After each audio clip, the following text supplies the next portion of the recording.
Abuja za watching ya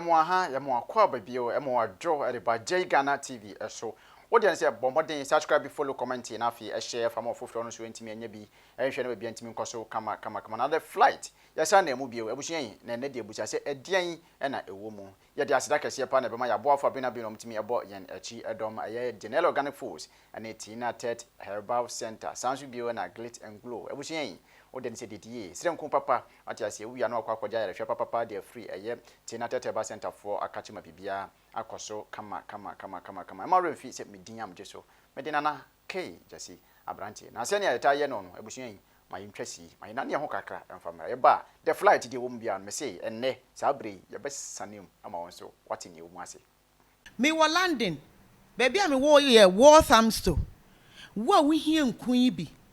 se wo Manchester wo Birmingham wo Northampton wo Southampton Milton Keynes outside landing baby wo contact me mami wusu ana se Helena baby a wo bia so far as I wo betua wo postage ye be postu e de abrel se wo ye kokko se wo ye tuntum wo ye ho ne ho kala bia wo ye wo bi ho ye fita be enku bia wo pe bia wo benya bi ana obi wo ho a wasra I had enku no odin no na ma ne kala no ni body na ye basa hydroquine no asay kala no na se wunya Glit and Glow na wo start beginning no ube hu se repair wo kala no ube ye kama ube ye kama say de mi gina hoy small girl hey enku no baby anya fe na wo betete samna asra wo ho obi wa na nso oben ye wo na nso oben cream ye wo can I say stretch marks bibia anomu ye wo whitening wo se wo a wo ye kokko wo ye fita wo pese wo ye fita bibia wo pa wo hwi wo ringe Santiago kra anase na brown wo Ghana enku bia wo pe bia wo benya bi na me de me kan landing for contact me a bibia wo bia me de bebrel me wo fie 24 hours enti anytime bia opesa wo frame numbers me enu nyina so a ba bia wo bia de how bia wo ka kire me a me sort problem na ma Glit and Glow na ye wi ani aba organic product so konkonte enkate rere edien esese kra de wache powder ye wo prekasa powder ye wo ginger powder ye wo honey wo ho bibia konkonte ye echese enwo zomi everything bibia wo de wo hwehwe sa product ya Ghana hwehwe na brown anase Mr Santiago eba landing so a contact mami wusu ya Helena bibia wo bia no ye di bibebro bibia wo ho wache powder kran so e wo ho enti bibia ni ho a wo hwehwe a won sanka enti ni nyina ye Glit and Glow. Asa wa fo nyina akwaba yada ase pa so otimi jebre ama itimi kodane ya ho kakra de eba na busu yin ye nyina di ho adanse se na me adoma afie da ye nimi ya abato afie na mpo November 4th ye san ekwa akoto aba bio de aye flag bearer for the new patriotic party ensem ahodo bebre na enamu na Prophet Ebenezer Yeadom obesie the nation's prophet 1 wakasa na ne kasa welcome no wase sebi showdown buses ne nam kroma ya customize ya brande honorable Kennedy Agyapong Agyapong emfo ni tare ho ya say saa ye hyen no ba bia wo bia no wo fro a wudu kokodo no ma yanje uteku ana se beje osempo ano odumanyamfo eye Prophet Ebenezer Opambour Ebenezer Yeadom de nkasaye ababe kan se wono pa de sebi saa su ene ban na ekoso no saa bus na ne nam kromo paase woni Honorable Kennedy Agyapong be ya adwen se saa de na wo ye de wo fo so pa de ene nka enye wono a na Prophet Ebenezer Yeadom ensema wo kan ye nyina achi no na eye onumnyamfo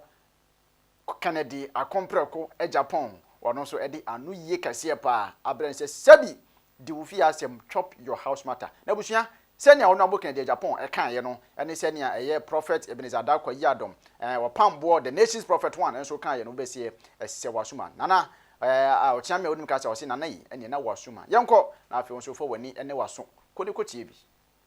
free basing say threat bass odi 40 ne ma e free untua kesika pato eye wura honorable Kennedy Agyapong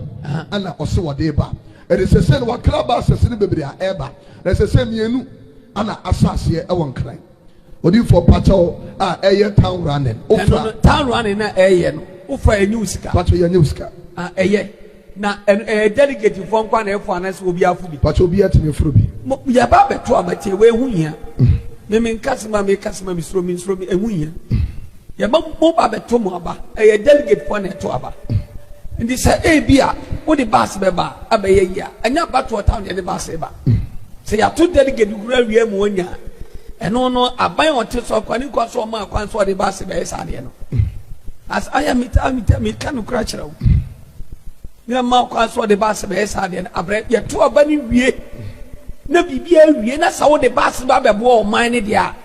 that is the correct. That's what they are born, my man. Yes. They say that's the old dada. I put that against and they pay ye here. And then see the bias no say 12 baby abeto. Yes. A dear man crata ni 18 team say see a 12 baby a wunya wanyo. Ubegu so ato asoma bus na hedan. Eko free. They for matwase. Did you understand me? Matwase pa. Did you understand me? Perfectly. This bibi say ni what dia bus when wunya. Did you understand? Odi for matwase. Tell me about to abai no. E wunya say we di bus ni nam say me di be free. It is not any quan. Name ya to abani wie. That's it. What do we buy? And the chest of Dogana, my hallelujah. You do understand? Oh my, so when I do baby, that's a ye can't cause some edge the assault on a minimum tears you. Fatu Trum said the one go de be okano. Politics were way a dirty game. And don't you know ye case me ahi before and assault for no. Me or informal untum. Sabi udi wanumpu ebetumpu a kanyansasem. Oh, se udi wanu betumu a kanyansasem. Unsa asem a o kan no. Enko entie ebi, enko so emma bi nemu. Eti ye neutral way. But se wo no ka se o kan against obi dia. Nipa na o kan against so sabi oruso no owo netitafo o. Omso so be emeka nkoda sema kire. Wo hwe adakwa yi adomasa ma we jimse abo bia we na odi amanfo yi no. And sometimes I wonder say up to now, no Ghana for our Muso Munum Yansa, any beer air still people are going to this small church. No, just here. We are only a frumu issue, any mamma for no. Still people are going there. And now they answer we no anyame because Oko Nas what them were and here for ni or more or money be different who say be in near Fibako. Or no, I can't some way take a Japan. Now, because see like you, who no upon a month for a zan why you are Joe Muscanino. What matter car? A TV for a month for free. Uncle Saf women yana magana and consume or mine. Upon outi was sorry. Upon rob out me a robber I saw a safumani now. What me out of bus bacompo, phobia free. Adam put your why way now, Nanka. Won what me out of bus, Nakasa bus no. Sunday beer do not so more air sorry, Nanka or phobia free, sorry. Onye we na so bisu etimi eyin bottom sika atoka bas now or the farm for free we say because of politics etimi fon ko siafo bi say na o ma Ghana enkoso siafo because na no mama ekon fie mama eba na sorry enti oba na sorry o predicted say oba win aban because na no John mama ekon ho na John mama ekon ho no te say o ya sure say next election oba win enti onum say Second Japan win sa primaries we are can obe win 2024 election no and kwasi afo no start support the Japan chese oh my hu se obi ba na samon for esuro no a hu se de nti na omo suro no hu se omo eso nyina de o corrupt but obi ba nti obi ani agi sa no a hu se chade omo mu se we no ba mo ehwe o ti ase oba omba ehwe. And I make me say dirty game no aye politics and so no opinion udu anu ebe mu a hu do beka mi hu se otufo se tutu akasa amanatia NDC da mi hu se otufo tutu akasa amanatia MPP da de bia no oka ni neutral enti unti se obi edi otufo atem da hu se obi edidi gamanchi atem da hu se obi edidi sabi empenfo atem da because omu comment ya omu make both party no or my need a neutral we just say neutral and I become say enko siafo na be call Opambour asori o enko siafo because my years ye can support us and say wo no o ba say o kwa attack no a masa usu ubejo de obejo de ye dia asori beto nchen ye the man of God no beto nchen sisi ya no wo o kasa no ye ntimi nka to say o kasa no na wo huhu mu anase no wo hunamu no enti ekwan ya ofasoka no the same kwan na say ehde mama nko siafo msi na mo no omotima ma oman mpo ayede no Ghana asori no doso Ghana asori mpo doso esi nipa no mo ho no ena omo ejom so ye ma omo enchat task ena omo koso ejimi enti de bia no omo pe leader na ebe John omo pe leader na be soft e say adan kwa kufado enti omo pe leader na be soft eze John Hammer enu ncha omo eyesa no asori momatimi bia asori over yi ni mutimi enchat tax nanso so obi bojo ni bi eton tomato so amodi ni tax o cha say Ghana jimi ye mpele fo no mo jimi too much o mo jimi too much asori aye big artist asori bi ncha asori a business we know say asori a business asori a business anka samkrachi anka on fa ne ba se ne ba na emedi na ade asori a business anka unhu say osofo ubakọ na so dem no na anka unko se osofo bi ene ne yiri picture ene boho enye business anka unhu sa uncha se na we mu nyina ti no omutimi etokas je se asofo no eye challenge mi fie nie mi kai nie me djuma nie nanso omu entia tax o omu entia tax ene omu eja manfo uncha ene omu akwa we owu yi Reverend Andrew Kodobwachi unhu ni japade a owa edjuma ba na oye asofudie ye sika a wodwiri no because omu ncha tax nanso ye djuma kiti we a ye bie almost obi eton tomatoes na me fon ko siafo no so no omu didi ho no omu didi omu sika enti Ghana no ama escafo no kwas escafo no na skani ene hiafo no a edi hia because aban bia ba aban no make sure say obaye for escafo no enso we skani dia obekos wa esikani na we hia dia obekos wa edi hia ena nko sia niema no na ekoso wo Opambour we kwasia wo di amanfo yiri mu saa na yanye wo hwea o fi say Kennedy Agyapong ba obechi watu wana tede akronfo kwa o just say I there wait me at the collection at the tight what a lot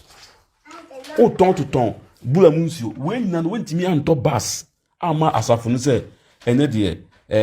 sande bia de anka omfa ma asori free unye sade we no bi eye bia we say anka abant me and stop no we have been feel all the bank was asema all the back next time somebody be officer wait Jimmy or my obi Jimmy so stupid man like Opambour foolish guy obesi abakedi baba obesi na ugina bia ewo ehin ene sei obesi ayu ya da sra kase na ebe ma ya bo fa brena bi no mtimi aboye na chidom glitter and glow cosmetics sanso na general organic foods ene Kinaata ba center busuya wo de ne se didi esrenku papa afi kona kwaja pom di hwehwe mu nyina fa free aye Kinaata ba center for akache na bebia ntimi enkoso kama ya da se wonso utimi hwe ye wo de se subscribe follow comment na share na bebia enkoso kama anopai awia nwumre mi da sra kase na ebe ma boafo mi da sra kase na ebe ma mi producers on duty ene Edmond Poku search fucking bag sanso ebio na my son Amaro mfi media mejeso mede nana K Jesse Abranti wo den say subscribe follow comment and then share ebrese mo no bese anu ade share mo akrao hello anyane ni adofo no medindi Christy and I'm your sole agent Emma Glitter and Glow and General Organic Food ewa Canada Glitter and Glow and General Organic Food companies no na Mr. Santiago ne here na Brown eda ano bibi biara efa Glitter and Glow bia mo mi wo caramel set me wo repairing set me half cast me wo